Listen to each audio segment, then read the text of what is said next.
Hello friends, RS tutorial YouTube ఛానల్కి స్వాగతం. మన ఛానల్ని ఫస్ట్ టైం చూస్తున్నారు, ఖచ్చితంగా సబ్స్క్రైబ్ చేసుకోండి.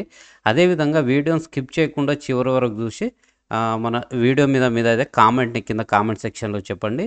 సో మనం టాపిక్లోకి వెళ్తే ఫ్రెండ్స్, ఇక్కడ ఎంసీక్యూని చూడండి. మనం కరెంట్ అఫైర్స్ ఎంత చదివినా కానీ మనం క్వశ్చన్స్ ప్రాక్టీస్ చేయకుండా ఎగ్జామ్లో క్వశ్చన్కి ఆన్సర్ చేయడం అనేది కష్టమవుతుంది. ఎగ్జామ్ హాల్ నుంచి బయటకు వచ్చిన తర్వాత మనకైతే ఇంత సింపుల్ క్వశ్చన్ ఇది నేను చేసేవాడిని, మిస్టేక్ అయిందని తర్వాత బాధపడతాం. కాబట్టి మనం కోచింగ్ సెంటర్లో ఓన్లీ 5% ఇన్ఫర్మేషన్ ఇస్తే 95% మనం కష్టపడాలి, హార్డ్ వర్క్ చేయాలి. మరి దీనికి పైన అంత కష్టపడిన తర్వాత లక్ ఉంటేనే జాబ్ వస్తుంది. కాబట్టి వీటన్నిటిని దృష్టిలో పెట్టుకొని ఈ కరెంట్ అఫైర్స్ సంబంధించి కానీ మన సబ్జెక్ట్ సంబంధించి కానీ ఎంసీక్యూ ఫార్మాట్లో క్వశ్చన్స్ అయితే మీకు తీసుకురాబోతున్నాను. సో ఈ క్వశ్చన్ చూడండి, which of the following is not a component of global engagement scheme. So global engagement స్కీమ్లో భాగం కానిదేదని చెప్పేసి 4 స్టేట్మెంట్స్ ఇచ్చారు. సో ఇక్కడ మనకు ఈ 3 మనకైతే ఈ గ్లోబల్ ఎంగేజ్మెంట్ స్కీమ్లో భాగంగా ఉంటాయి. కాబట్టి దీనికి సంబంధించి మనం ఇక్కడ ఈ క్వశ్చన్ చదివి వదిలేయకుండా ఈ క్వశ్చన్ సంబంధించి ఈ గ్లోబల్ ఎంగేజ్మెంట్ స్కీమ్ అనేది ఉంది కదా, దీనికి సంబంధించి మనము ఏ విధమైన క్వశ్చన్ అడిగినా కానీ ఆన్సర్ చేయాలంటే దీనికి సంబంధించి పూర్తి వివరాలను మనం తెలుసుకోవాలి. సో ఇండో విదేశీ సాంస్కృతిక సంఘాలకు గ్రాంట్ ఇన్ ఎయిడ్ మద్దతు. సో ఫ్రెండ్స్, ఇక్కడ చూడండి, ఇండో ఫారెన్ కల్చరల్ సొసైటీస్కి సంబంధించి గ్రాంట్ ఇన్ ఎయిడ్స్ ఇస్తుంది. సో అదేవిధంగా విదేశీ కళాకారులతో వర్చువల్ సాంస్కృతిక కార్యక్రమాల నిర్వహణ. అదేవిధంగా ఇక్కడ వర్చువల్ అనే పదము డైరెక్ట్గా ఇంగ్లీష్ పదాన్ని యాజ్టీజ్గా తెలుగులో ఇవ్వడం జరిగింది. సో ప్రపంచ ఉత్సవాల ద్వారా శాస్త్రీయ మరియు సమకాలీన భారతీయ కళలను ప్రోత్సహించడం. తర్వాత 4th ఆప్షన్, భారతీయ వారసత్వంలో విద్యా పరిశోధన కోసం అంతర్జాతీయ సహకారం.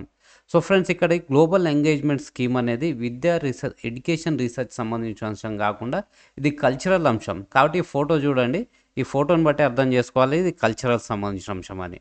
సో ఇక్కడ చూస్తే ఈ గ్లోబల్ ఎంగేజ్మెంట్ స్కీమ్ గురించి, ఈ పథకం విద్యా మంత్రిత్వ శాఖ లేదా Indian council for cultural relations ICCR కింద వచ్చే విద్యా పరిశోధన సహకారాలపై కాకుండా సాంస్కృతిక ప్రచారం, ప్రదర్శనలు మరియు మార్పిడులపై దృష్టి పెడుతుంది. సో ఇక్కడ ఈ గ్లోబల్ ఎంగేజ్మెంట్ స్కీమ్ అంటే ఏమిటి? సాంస్కృతిక మంత్రిత్వ శాఖ ప్రారంభించిన ఈ స్కీమ్ భారతదేశ వైవిధ్యమైన సాంస్కృతిక వారసత్వాన్ని ప్రపంచ వేదికపై ప్రోత్సహించడం మరియు అంతర్జాతీయ సాంస్కృతిక సహకారాలను పెంపొందించడం లక్ష్యంగా ఈ స్కీమ్ పనిచేస్తుంది. సో ఈ స్కీమ్కి సంబంధించి నోడల్ మంత్రిత్వ శాఖ ఎవరని చూస్తే సాంస్కృతిక మంత్రిత్వ శాఖ, భారత ప్రభుత్వం. సో దీని యొక్క ముఖ్య లక్షణాలు, సాంస్కృతిక వారసత్వాన్ని ప్రోత్సహించడం. సో ఫ్రెండ్స్, ఇక్కడ ఈ ముఖ్య లక్షణాల్లో ఉన్న ఈ 4 స్టేట్మెంట్స్ ఉన్నాయి కదా, పాయింట్స్, ఇవి కూడా మనకు స్టేట్మెంట్ రూపంలో వచ్చే అవకాశం ఉంది. ఇప్పుడు ఇక్కడ ఈ క్వశ్చన్లో ఇచ్చిన ఈ సింపుల్ ఇవి కాకుండా ఇవి కూడా మనకు స్టేట్మెంట్ రూపంలో రావచ్చు. కాబట్టి ఇవి వచ్చినా కానీ ఆన్సర్ చేయాలంటే మనము ఈ ఎక్స్ప్లెనేషన్, వివరణ అనేది మనకు చాలా కీలకం. సో జానపద, శాస్త్రీయ మరియు సమకాలీన కళారూపాలతో సహా భారతదేశ గొప్ప సాంస్కృతిక వైవిధ్యాన్ని ప్రదర్శిస్తుంది. తర్వాత ద్వైపాక్షిక సాంస్కృతిక సంబంధాలను బలోపేతం చేయడం, భారతదేశ సాంస్కృతిక విస్తరణను పెంపొందించడానికి వివిధ దేశాలతో సహకారాన్ని ప్రోత్సహిస్తుంది. ఫెస్టివల్ ఆఫ్ ఇండియా, భారత మిషన్లు నిర్వహించే సాంస్కృతిక ఉత్సవాల్లో ఎంపానెల్డ్ భారతీయ కళాకారులు విదేశాల్లో ప్రదర్శనలు ఇస్తారు. జానపద సంగీతం, నృత్యం, తోలుబొమ్మలాట, థియేటర్, శాస్త్రీయ సంగీతం, ప్రయోగాత్మక నృత్యం మొదలైన వాటిని ఈ ఫెస్టివల్ ఆఫ్ ఇండియాలో కవర్ చేయడం జరుగుతుంది. ఎంపిక చేసిన కళాకారుల ప్రయాణాలకు మరియు ప్రదర్శనలకు ప్రభుత్వం నిధులు సమకూరుస్తుంది. సో ఇది పూర్తిగా ప్రభుత్వం నిర్వహిస్తున్న అంశం కాబట్టి ఈ నిధులను ప్రభుత్వం ఇస్తుంది. ఇండో విదేశీ స్నేహ సంఘాలకు grant in AIDS. So friends, ఇక్కడ మనకి క్వశ్చన్లో ఫస్ట్ స్టేట్మెంట్ చూసాం కదా. సో క్వశ్చన్లో ఉన్న ఫస్ట్ స్టేట్మెంట్ ఇదే.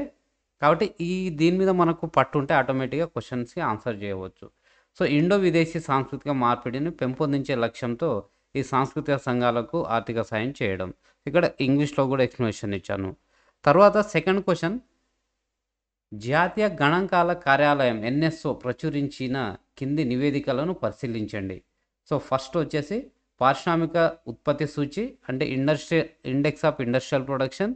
తర్వాత వార్షిక పరిశ్రమల survey, annual survey of industries, ఆవర్తన శ్రామిక శక్తి survey, periodic labour force survey, వినియోగదారుల విశ్వాస సర్వే CCS అంటే consumer confidence survey. So friends, ఇక్కడ ఈ 4 రకాల సర్వేలను, ఈ ఇండెక్స్లను ఇచ్చేసి వీటిలో ఏది NSO ప్రచురిస్తుందని చెప్పేసి అడగడం జరిగింది. అయితే ఇక్కడ దీనికి ఆన్సర్ అంటే ఫ్రెండ్స్, మనకు ఆన్సర్ B 1, 2 and 3. ఈ index of industrial production, annual survey of industries, periodic labour force survey, ఈ మూడింటిని మనకు ఎన్ఎస్ఓ ప్రచురిస్తుంది. కానీ ఈ కన్జ్యూమర్ కాన్ఫిడెన్స్ సర్వే ఉంది కదా, అంటే వినియోగదారుల విశ్వాస సర్వే అనే దాన్ని మనకు ఆర్బీఐ అనేది ప్రచురిస్తుంది. సో ఇక్కడ ఈ నేపథ్యంలో ఇది ఎన్ఎస్ఓ మీద అడిగారు కాబట్టి ఎన్ఎస్ఓకి సంబంధించి మనకు బేసిక్ ఇన్ఫర్మేషన్ అయితే తెలిసి ఉండాలి. ఇది ఇంకా వేరే ఏమైనా రిపోర్ట్స్ ప్రచురిస్తుందా అనేది కూడా మనం తెలుసుకోవాలి. సో ఫ్రెండ్స్ ఇక్కడ చూడండి, మనకి ఎన్ఎస్ఓ అనేది ministry of statistics and programme implementation department కింద ఇది పనిచేస్తుంది. సో ఇది ఏం చేస్తుందంటే దీని యొక్క ప్రాథమిక బాధ్యతలు ఏంటంటే సర్వేలు కండక్ట్ చేయడం, డాటా కలెక్ట్ చేయడం, స్టాటిస్టికల్ అనాలిసిస్ చేయడం, ఎకనామిక్ అండ్ సోషల్ ఇండికేటర్స్ని ఉపయోగించి స్టాటిస్టికల్ అనాలిసిస్ చేయడం. అయితే ఇది 2019లో ఏర్పాటు చేయడం జరిగింది ఎన్ఎస్ఓ.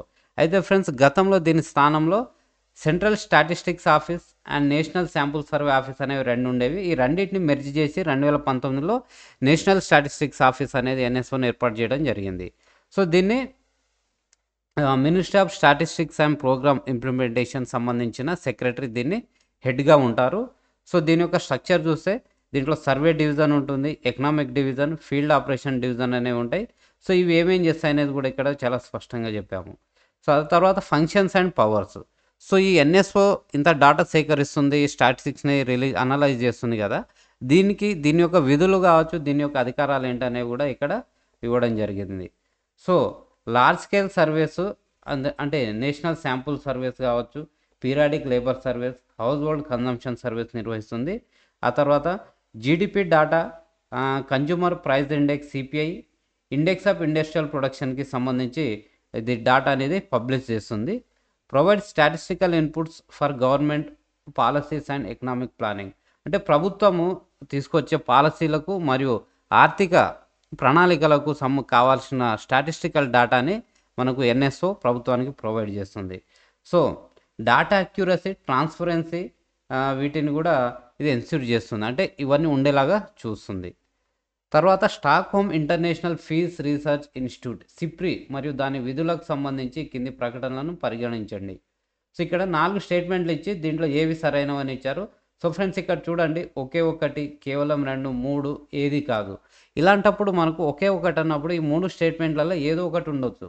ఒకే ఒకటి అన్నప్పుడు స్టేట్మెంట్ 1 కరెక్ట్, కేవలం 2 అన్నప్పుడు స్టేట్మెంట్ 2 కరెక్ట్ అని కాదు, 3 అంటే 3ది కరెక్ట్ అని కాదు, ఈ మూడిట్లో ఏమైనా 3 ఈ విధంగా. కాబట్టి మనకు యూపీఎస్సీ స్టాండర్డ్లో క్వశ్చన్స్ వస్తున్నాయి కాబట్టి మన ప్రాక్టీస్ కూడా అవే విధంగా ఉండాలి. మనం ఈ యూపీఎస్సీ సివిల్ సర్వీసెస్ ఎగ్జామినేషన్ సంబంధించిన ప్రీమియర్ ఇన్స్టిట్యూట్కి వాళ్ళకు సంబంధించిన క్వశ్చన్లను మనం తీసుకొని మనకు అవసరానికి తగ్గట్టు, టీజీపీఎస్సీకి అవసరానికి తగ్గట్టు మనం తెలుగులో ట్రాన్స్లేట్ చేసుకొని ప్రాక్టీస్ చేయడం జరుగుతుంది. సో ఫ్రెండ్స్ ఇక్కడ చూడండి, మనకు స్టేట్మెంట్ 2 మాత్రమే కరెక్ట్ ఇక్కడ. సో ఏంటంటే ఈ సిప్రి అనేది ఒక రిపోర్ట్ని పబ్లిష్ చేస్తుంది. అదేంటంటే trends in international arms transfer report. So ఇక్కడ మనం తెలుగులో చూస్తే అంతర్జాతీయ ఆయుధ బదిలీలలో ధోరణులు, తెలుగు అన్నప్పుడు స్పష్టంగా ఈ విధంగా ఇవ్వాలి, కానీ మనకు ఎగ్జామ్లో వచ్చే క్వశ్చన్ పేపర్లో ఇది యాస్టిజ్ వచ్చే అవకాశం ఉంటుంది, trends in international arms transfers అని. కాబట్టి మనము తెలుగు కాకుండా ఇంగ్లీష్కి అధిక ప్రాధాన్యత ఇవ్వాలి. సో మనం ఎంత తెలుగులో చదివినా కానీ కొన్ని పదాలు ఇలాంటివి ఉన్నప్పుడు మనము ఇంగ్లీష్లో చూస్తే మనకు చాలా ఈజీగా అర్థమవుతుంది. సో మనం దాన్ని రిపీటెడ్గా చూసి ఉంటాము. కాబట్టి మనకు ఈ సిప్రి అనేది ఒక స్వతంత్ర పరిశోధన సంస్థ, కానీ ఇది ఐక్యరాజ్య సమితి కింద ఉన్న అనుబంధ సంస్థ కాదు. ఇది చాలా ఫేమస్ కాబట్టి ఇది ఐక్యరాజ్య సమితి కింద ఉన్న ఒక అనుబంధ సంస్థ అని అనుకుంటారు, బట్ కాదు. దీన్ని 1966లో స్వీడన్లో స్థాపించడం జరిగింది. అదేవిధంగా ఇది ప్రధాన ఆయుధాల ఎగుమతిదారులు మరియు దిగుమతిదారులను ట్రాక్ చేయడానికి సిప్రిని నెలకొల్పారు. దీనికి గాను అంటే ప్రధాన ఆయుధాల ఎగుమతులు దిగుమతులను ట్రాక్ చేయడానికి ఈ సిప్రి అనే సంస్థ అంతర్జాతీయ ఆయుధ బదిలీలో ధోరణులు అనే నివేదికను ప్రచురిస్తుంది. సో ఇది ఆయుధ వ్యాపారం, అణు ఆయుధ నిరాయుధీకరణ, సంఘర్షణలు, అంతర్జాతీయ భద్రతను కవర్ చేస్తుంది. సో ఇది మనకు 1966లో స్వీడన్లో స్థాపించడం జరిగింది, బట్ ఇది యునైటెడ్ నేషన్స్ పరిధిలోకి రాదు. సాంప్రదాయ జన్యు మార్పిడి, సో ట్రెడిషనల్ జెనెటిక్ మాడిఫికేషన్ అంటాం, కంటే అరటి పండ్లలో జన్యు సవరణ యొక్క అత్యంత ముఖ్యమైన ప్రయోజనం కింది వాటిలో ఏది. సో 4 స్టేట్మెంట్లు ఇచ్చారు. దీంట్లో ఒకటే కరెక్ట్. సో మనకి ఇక్కడ గ్రీన్ కలర్‌లో ఇచ్చిన స్టేట్మెంట్ డి అనేది మనకు కరెక్ట్. సో ఎందుకు కరెక్ట్ ఏందనేది మనం ఇప్పుడు ఎక్స్‌ప్లనేషన్‌లో చూసే ప్రయత్నం చేద్దాం. సో ఫ్రెండ్స్ ఇక్కడ మనకు ఈ డీఎన్ఏ ఎడిటింగ్‌లో ఇప్పుడు మన సెల్స్‌లో అది డి ఏ కిస్ కిస్పర్ క్యాస్9 టెక్నిక్‌ని ఉపయోగించి ఏదైతే జీన్ ఉందో, జన్యువు ఏదైతే ఆహ్, అంటే దేన్నైతే మాడిఫై చేయాల్సిన అవసరం ఉందో దాన్ని మాత్రమే తొలగించి, దాని ప్లేస్‌లోకి ఒక ఆరోగ్యకరమైన డీఎన్ఏ స్ట్రాండ్‌ని కూడా అందులో మనకు ఇంక్లూడ్ చేయడం జరుగుతుంది. దానికి సంబంధించి ఇది ఫోటో. సో జీఎంఓల మాదిరి కాకుండా కిస్పర్ క్యాస్9 ఆధారిత జన్యు సవరణ యొక్క సొంత జన్యువులలోనే విదేశీ జన్యువులను చొప్పించకుండా ఖచ్చితమైన మార్పులను ఇది చేస్తుంది. నియంత్రణ చట్టాలలో మరింత ఆమోదయోగ్యంగా పనిచేస్తుంది. యూకేకి చెందిన బయోటెక్ కంపెనీ ట్రాఫిక్ జన్యు సవరణ చేయబడిన అరటిపండును అభివృద్ధి చేసింది. ఇది పొట్టు తీసిన తర్వాత 12 గంటల పాటు తాజాగా మరియు పసుపు రంగులో ఉంటుంది. ఇది ఆహార వ్యర్థాలను కూడా తగ్గిస్తుంది. సో జన్యు మార్పుల్లో ఈ పురోగతి పంట కోత అనంతర నష్టాలను మరియు కార్బన్ ఉద్గారాలను అరికట్టడంలో సహాయపడుతుంది. స్థిరత్వానికి దోహదపడుతుంది. సో ఫ్రెండ్స్ ఇది మనకు ఈ వివరణ మొత్తం చూడండి. సో మనం అతి త్వరలో అంటే ఏప్రిల్ నెల నుంచి మనము daily current affair MCQ practice అదేవిధంగా మంత్లీ మరియు కరెంట్ అఫైర్స్ సంబంధించి మనం టెస్ట్ సిరీస్ని అయితే తీసుకురాబోతున్నాం చాలా అతి తక్కువ ధరలో. సో మన ఆర్ఎస్ ట్యూటోరియల్ యూట్యూబ్ ఛానల్ని ఎవరైతే ఇప్పటివరకు సబ్స్క్రైబ్ చేసుకోలేదో ఫస్ట్ టైం చూస్తున్నారో వారు ఖచ్చితంగా సబ్స్క్రైబ్ చేసుకొని పక్కనే ఉన్న బెల్ సింబల్ని కూడా నొక్కండి. సో అదేవిధంగా కింద డిస్క్రిప్షన్లో మనకు మన టెలిగ్రామ్ ఛానల్ లింక్ ఉంటుంది. దాంట్లో జాయిన్ అవ్వండి. అక్కడ ఎప్పటికప్పుడు మనకు ఉద్యోగ సమాచారంతో పాటు ఈ కరెంట్ అఫైర్స్, ఈ ప్రిపరేషన్ సంబంధించిన అన్ని అంశాలకు సంబంధించిన వీడియోస్ కావచ్చు, పీడిఎఫ్స్ అక్కడ మనం పోస్ట్ చేయడం జరుగుతుంది. సో ఫ్రెండ్స్ ఈరోజు మన ఈ వీడియోలో చివరి క్వశ్చన్. సో భారతదేశ నావికా సామర్థ్యాలలో ఐఎన్ఎస్ సింపాల్ ఒక ముఖ్యమైన పురోగతిగా ఎందుకు పరిగణించబడుతుందో కింది ప్రకటనలో ఏది బాగా వివరిస్తుంది. సో ఫ్రెండ్స్ ఇక్కడ ఇది బెస్ట్ ఎక్స్‌ప్లెయిన్స్ ఏది బాగా అంటే ఇక్కడ బెస్ట్ అంటే ఇక్కడ ఈ ఇచ్చిన 4 స్టేట్మెంట్లు ఉన్నాయి కదా ఫ్రెండ్స్ ఏబిసిడి. ఈ 4 స్టేట్మెంట్లు కూడా కరెక్టే. కానీ దాంట్లో బెస్ట్ ఏదన్నట్టు అని అడగడం జరిగింది ఇక్కడ. సో మనం యూపీఎస్సీ ఫార్మాట్‌లో చూస్తే ఈ విధమైన క్వెషన్స్ ఎక్కువ వస్తాయి. సో నెక్స్ట్ మనకు రాబోయే టీజీపీఎస్సీలో కూడా ఇలాంటి క్వెషన్స్ యొక్క సంఖ్య పెరగబోతుంది. అంటే ఇచ్చిన స్టేట్మెంట్లు 4 కరెక్టే. ఆ 4గిట్లో ఏది బెస్ట్ అనేది మనకి ఇక్కడ క్వెషన్. సో రాడార్ క్రాస్ సెక్షన్‌కు తగ్గించడానికి ఇది స్టిల్త్ లక్షణాలతో రూపొందించబడింది. ఇది మనకు బెస్ట్ స్టేట్మెంట్.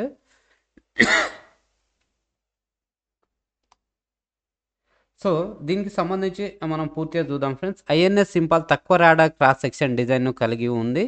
ఇది దీని గుర్తింపు సామర్థ్యాన్ని తగ్గిస్తుంది. సో దీన్ని విదేశీ రాడార్లు గుర్తించడం చాలా కష్టము. అదేవిధంగా ఇది అణుశక్తితో నడిచే నౌక కాదు, విమాన వాహక నౌక కూడా కాదు.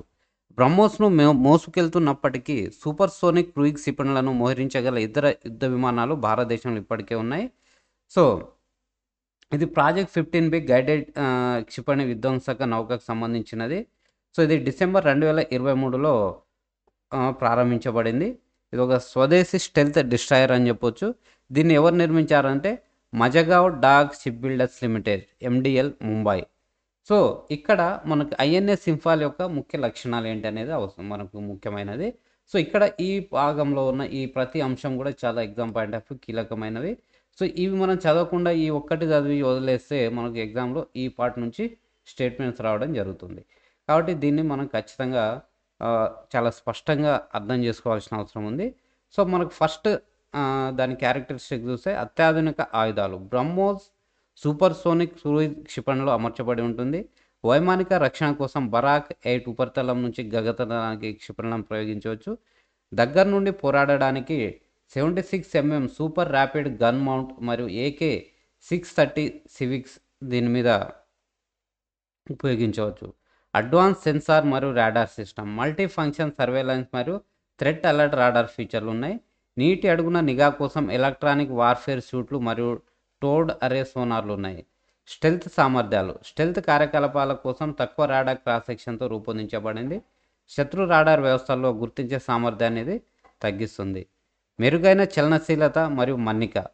సో ఫ్రెండ్స్ ఇక్కడ మనకు అంశాలు ఏంటంటే తెలుగు ఇంగ్లీష్ రెండు ఇవ్వడానికి కారణాలు ఏంటంటే మనకు తెలుగు పదాలు మనకు ఈజీగా అర్థం అవ్వాలంటే పక్కన ఇంగ్లీష్ పదం కూడా ఉండాలి. అప్పుడే మనకు ఎగ్జామ్‌లో ఇది చాలా ఉపయోగపడుతుంది. సో,